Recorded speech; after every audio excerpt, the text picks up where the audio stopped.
وَلْتَكُنْ مِنْكُمْ أُمَّةٌ يَدْعُونَ إِلَى الْخَيْرِ وَيَأْمُرُونَ بِالْمَعْرُوفِ وَيَنْهَوْنَ عَنِ الْمُنْكَرِ وَأُولَئِكَ هُمُ الْمُفْلِحُونَ. Syekh Muhammad Jamil Zainu rahimahullah menggunakan metode tanya jawab supaya mudah difahami. Beliau menyebutkan pertanyaan pertama, apakah dosa yang paling besar di sisi Allah Subhanahu wa taala? Yang Allah sangat murka dengan kesalahan tersebut. Tanpa menyamakan Allah dengan makhluknya, tapi kalau Anda kerja di satu perusahaan, kira-kira apa yang paling membuat pemilik perusahaan membenci Anda, bahkan mengeluarkan Anda seketika? Ya. Banyak pelanggaran-pelanggaran yang di kantor, tapi masih ada yang ditoleransi. Ada pelanggaran yang tidak bisa ditoleransi lagi. Maka itu rasionalnya. Ada dosa di mana Allah sangat murka kepada hambanya kalau melakukannya. Maka dikatakan di sini, apakah dosa yang paling besar di sisi Allah? Allah sangat marah dengan pelanggaran itu. Maka jawabannya, dosa yang paling besar ialah atau adalah syirik kepada Allah. Menyekutukan Allah dengan makhluknya. Ya, nanti akan banyak contoh-contohnya.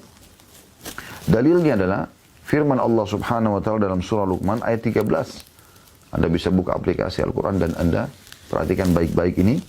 Ya, potongan ayat perkataan Luqman kepada anaknya, A'udzubillahi minasyaitonirrajim, surah Luqman ayat 13, Ya bunayya la tusyrik billah, innasyirka la zulmun 'adzim. Hai anakku, jangan pernah kamu mempersekutukan Allah atau syirik. Karena sungguhnya mempersekutukan Allah adalah benar-benar kezaliman yang besar.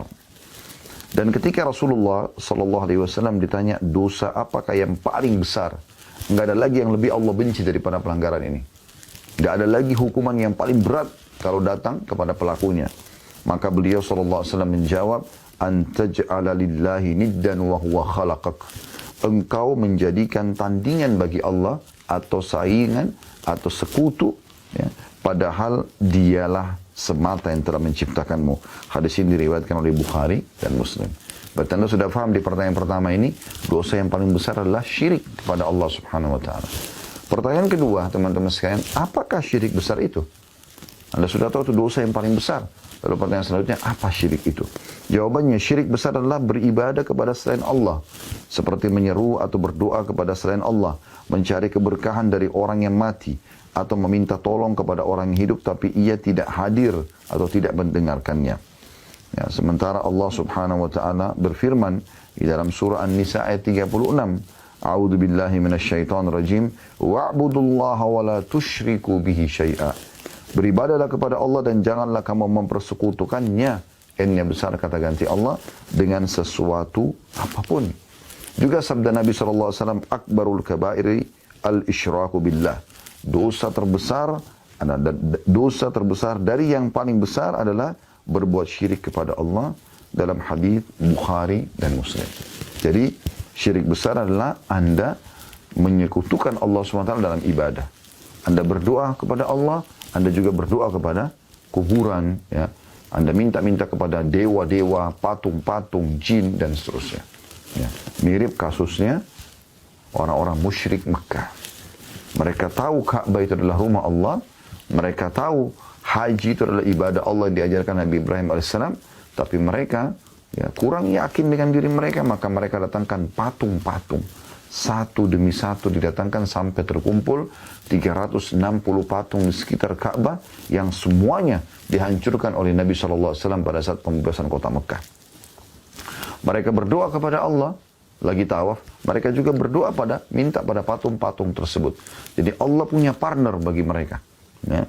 Mereka menyembelih untuk Allah, mereka menyembelih juga untuk berhala mereka.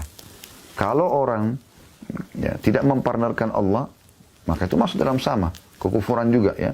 Misalnya dia jelas memungkiri Allah Subhanahu wa taala. Maka ini kufur. Ya. Kalau ini enggak, dia yakin Allah tapi dia ikutkan Allah dengan atau dia ikutkan makhluk bersama haknya Allah SWT. Dan Allah tidak butuh semua itu. Pertanyaan ketiga, apakah syirik itu ada di kalangan umat Islam saat ini? Maka jawaban beliau, ya ada. Dalilnya adalah firman Allah Ta'ala dalam surah Yusuf ayat 106. A'udzu billahi minasyaitonir rajim. Wa ma yu'minu aktsaruhum billahi illa wa hum musyrikun. Dan sebagian besar dari mereka tidak beriman kepada Allah melainkan dalam keadaan mempersekutukan Allah dengan sesembahan-sesembahan yang lain. Allah bicara tentang umat ini. Mereka Muslim, tapi mereka melakukan syirik kepada Allah Subhanahu wa taala. Juga sabda Nabi SAW, la taqumus sa'atu hatta talhaka qabailu min ummati bil musyrikina wa hatta ya'budul awthan. Hari kiamat tidak akan tiba sampai beberapa suku di antara umatku bergabung dengan orang-orang musyrik dan hingga mereka menyembah berhala yang disembah oleh orang-orang musyrik tersebut. Hadis riwayat Tirmidzi. Ya. Sekian puluh tahun, ya. Bahkan kita bisa bahasakan sudah masuk ke ratusan tahun, Jazirah Arab aman dari syirik. Jazirah Arab aman dari syirik.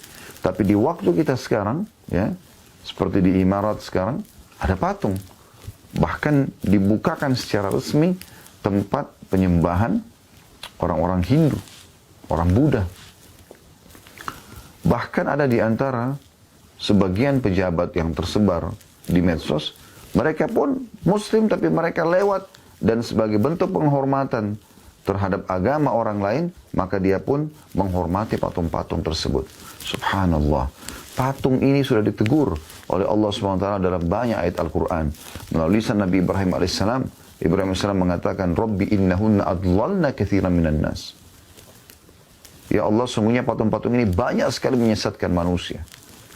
Patung itu, dia yang buat, dia yang pahat, manusia maksudnya. Dia yang bentuk matanya, hidungnya, mulutnya, semau dia, gitu ya. Gemuk kah, kurus kah, ya. Jelek kah muka patung itu, ya. Kemudian dia yang warnai, dia yang pikul diletakkan di tempat yang dia ingin letakkan, dia yang berikan nama, kemudian dia pun panggil-panggil patung tersebut, mengatakan dan mengutuskan ini adalah dewa. Subhanallah. Apa yang patung itu lakukan? Bahkan kalau patung itu rusak, dia sendiri yang memperbaikinya. Perlu kita hubungkan di sini dengan kasus masuk Islamnya seorang sahabat namanya Amr bin Jamuh radhiyallahu anhu. Kalau Anda belum pernah dengar, maka dengarkan. Kalau sudah dengar, maka sebagai ya, kembali mereview, mengingatkan. Ya, karena ilmu itu makin diulang-ulang, makin bagus gitu. Amr bin Jamuh adalah seorang sahabat Nabi, salah satu syuhada yang terbunuh di medan perang bersama dengan besannya, ya, atau iparnya ya. Salah satu kalau bukan besan, dia ipar. Abdullah bin Haram radhiyallahu anhum. Dua-duanya mati syahid di perang Uhud dan dikubur di satu kuburan oleh Nabi SAW. Nabi SAW perintahkan sahabat kubur di satu kuburan. Yang jelas, awal masuk Islam, anak-anaknya semua masuk Islam, tinggal dia belum masuk Islam. Dan dia punya satu patung yang selalu dia kultuskan di rumahnya.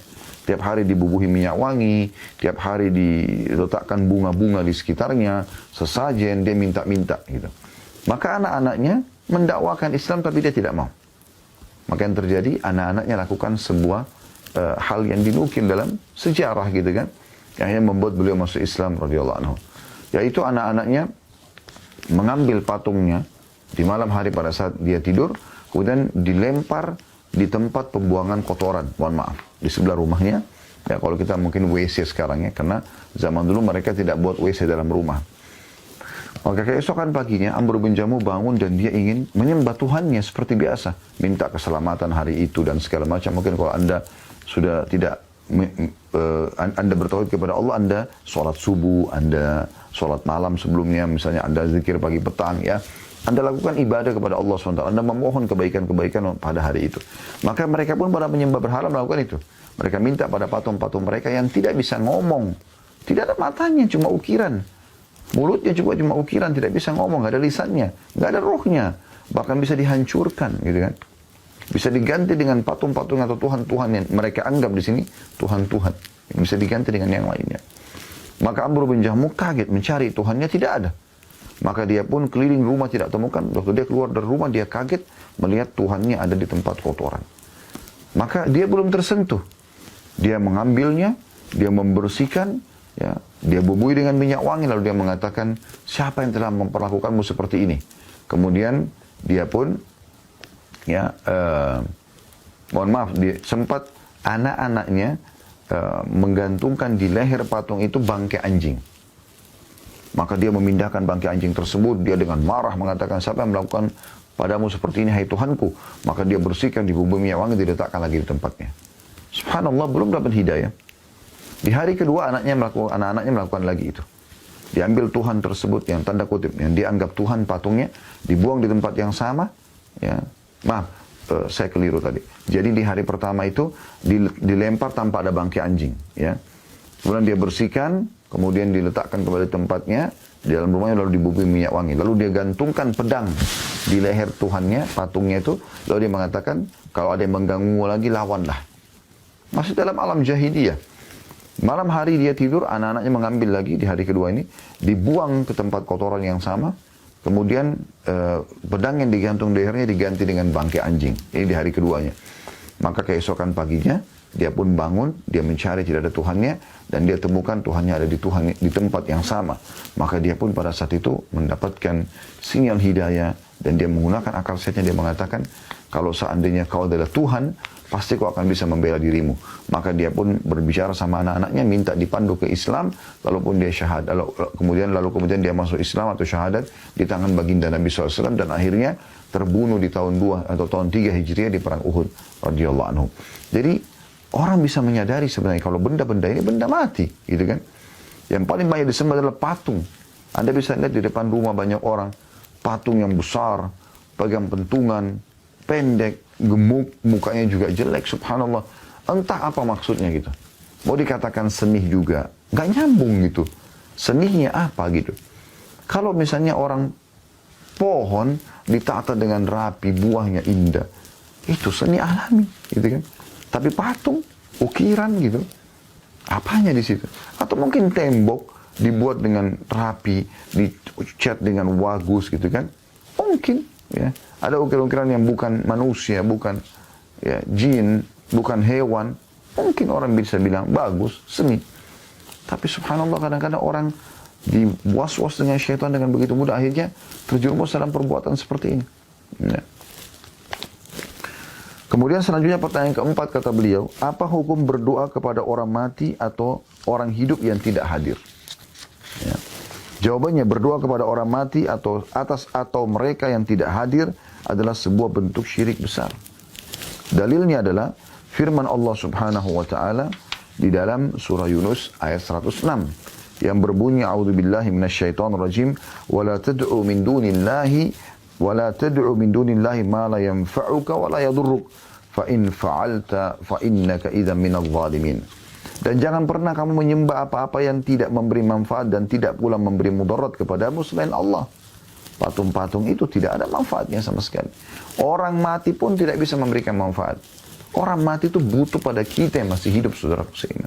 Bukan kita yang butuh pada mereka. Nabi SAW sudah ajarkan, kalau ke kuburan apa? Salam dan doakan mereka. Bukan kita minta pada mereka. Bukan kita minta pada mereka. Jadi Allah mengatakan jangan kamu menyembah apa-apa yang tidak memberi manfaat. Gak bisa lagi mereka respon kita. Ya. Sedangkan hidup saja keterbatasan mereka ada dalam memberikan manfaat, apalagi kalau sudah meninggal gitu. Dan tidak pula memberikan mudarat kepadamu selain Allah. Tidak ada mudaratnya. Mereka tidak akan memberikan mudarat kepada kita. Sebab jika kamu berbuat demikian, maka sungguhnya kamu kalau begitu termasuk orang-orang yang zalim atau melakukan dosa yang besar. Dan Nabi SAW bersabda, man mata wa huwa yad'u min dunillahi niddan dakhalan nar. Barang siapa yang mati sementara ia berdoa kepada selain Allah sebagai tandingan bagi Allah atau baginya, maka ia akan masuk neraka. Hadis ini diriwayatkan oleh Bukhari. Lalu bagaimana dengan orang hidup tapi tidak hadir? Misal contoh, ada seseorang yang bernama Fulan A misalnya, tidak hadir. Dia anggap gurunya, lalu dia mengatakan pada saat dia sakit, wahai guruku Fulan, tidak dengar orang itu, tolong sembuhkan saya. Gak ada hubungannya. Apa hubungannya sama sekali? Gak ada hubungannya sama sekali. Kenapa harus manggil makhluk yang tidak bisa dengar dia gitu? Kenapa nggak minta kepada zat yang maha mendengar Allah? Di sini dari kemarin ada hubungannya dengan bahasan kita. Bahasannya ada hubungannya dengan bahasan kita kemarin. Bagaimana memang seseorang harus berpikir dengan akal sehatnya kalau yang dia panggil harusnya Allah Subhanahu wa taala. Dan bagaimana para sahabat, ya pada saat sendal mereka putus, mereka langsung berdoa kepada Allah. Pertanyaan kelima, apakah berdoa itu termasuk suatu bentuk ibadah? minta sesuatu, memohon. Ya, doa adalah suatu bentuk ibadah. Sebagaimana Allah berfirman dalam surah Ghafir ayat 60. A'udzu billahi minasyaitonir rajim. Wa qala rabbukum ud'uni astajib lakum. Innal ladzina yastakbiruna an ibadati sayadkhuluna jahannama dakhirin. Dan Rabbmu berfirman, berdoalah kepadaku, niscaya akan kuperkenankan bagimu. Sesungguhnya orang-orang yang menyombongkan diri dari beribadah kepadaku, maksudnya berdoa, ya, akan masuk neraka jahanam dalam keadaan hina dan dina. Dan kata Nabi SAW, ad-du'a huwa ibadah. Doa itu adalah ibadah. Sebagaimana hadis riwayat Ahmad dan Tirmidzi. Beda doa dengan minta tolong. Orang minta tolong, misalnya tolong bantu ambilin saya gelas ini, ambilin saya makanan itu, tolong bantu saya modal. Itu beda. Itu masih alam manusia. Ya. Tetapi kalau orang masuk pada alam yang haknya Allah SWT. Anda ke dokter, bukan dokter yang menyembuhkan Anda. Semua resep dokter adalah, semoga lekas sembuh. Tidak ada, pasti sembuh. Nggak ada begitu. Akan dikeroyoki masa dia pada saat dia tidak bisa tidak orang atau pasien tidak sembuh atau dia tidak bisa menyembuhkan. Semua mengatakan semoga lekas sembuh. Karena banyak orang yang tidak langsung sembuh. Bahkan ada yang meninggal walaupun sudah berobat gitu kan.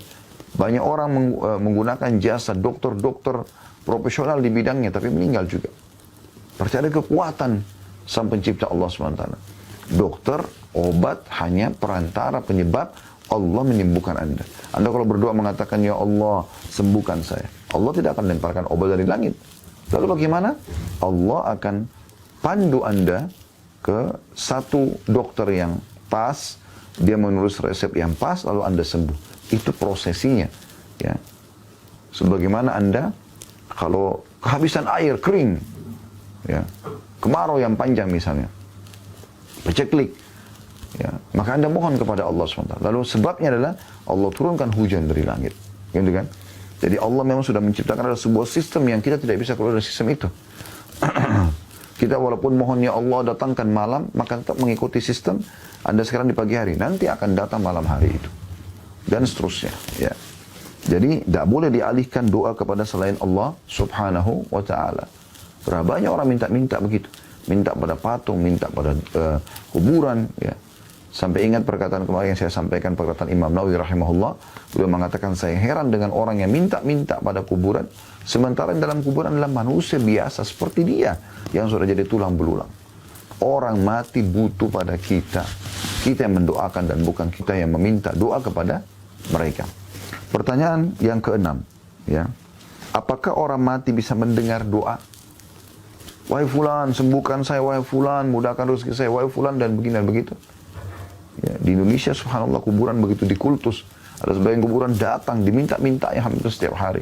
Allahul Musta'an. Allah tempat kita, ya, meminta perlindungan. Sementara jawabannya tidak. Mereka tidak bisa mendengar doa-doa kita. Mereka tidak mendengarnya. Sebagaimana Allah SWT berfirman dalam surah An-Naml ayat 80. Anda buka ini di aplikasi Al-Quran Anda. Perhatikan baik-baik An-Naml ayat 80. A'udzu billahi minasyaitonir rajim. Innaka la tusmi'ul mauta. Sesungguhnya kamu tidak dapat menjadikan orang-orang yang mati mendengar. Demikian juga firman Allah SWT dalam surah Fatir ayat 22. Wa ma a'udzu billahi minasyaitonir rajim. Wa ma anta bimusmi'in man fil qubur. Dan kamu sekali-kali tidak sanggup menjadikan orang yang dalam kubur dapat mendengar. Mereka nggak bisa mendengar kita lagi. Hadis Nabi SAW tentang masalah orang meninggal mendengar itu hanya awal pada saat jenazahnya dimasukkan kuburan. 3 langkah pengantarnya berjalan pulang, dia masih mendengar 3 langkah itu saja. Selebihnya dia sudah tidak mendengar lagi. Dia sudah berada di alam yang berbeda, alam barzah. Bagaimana Anda bisa minta-minta pada mereka? Kenapa nggak minta kepada yang menciptakan dia, yang menciptakan tanah kuburan itu dan batu nisannya? Setelah menciptakan langit dan bumi ini.